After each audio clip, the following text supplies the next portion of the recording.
A major developing story out of the White House, President Trump signing an executive order that effectively blacklists Chinese telecom giant Huawei. Arjun Kharpal joins us now from Guangzhou, China, with more. Arjun.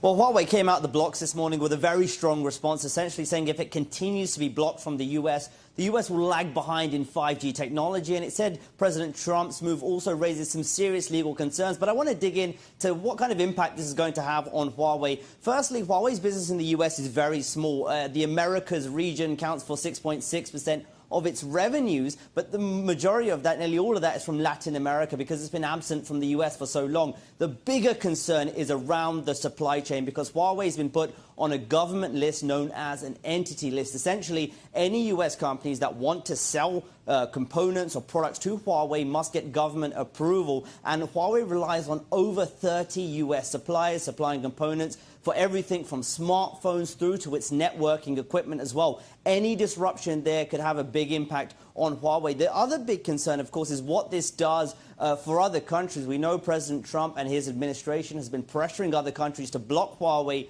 from 5G. Some countries have listened, the likes of Japan and Australia, but in Europe there's a lot of disagreement with the Trump administration's stance on Huawei. Germany says it will allow Huawei to be in the 5G networks. The UK hasn't quite made its mind up yet. So that's going to be a serious concern. The other big thing to look at as well is actually what kind of impact this has on the US companies, because Qualcomm and Intel and other semiconductor players also are suppliers to Huawei. So will there be any blowback today in the trading session? I spoke to a couple of insiders at Huawei this morning, asking them what the mood in the camp is. They told me it's business as usual, but there's no doubt senior management and the top bosses at Huawei will be racking their heads thinking about what this means in the long term for the company.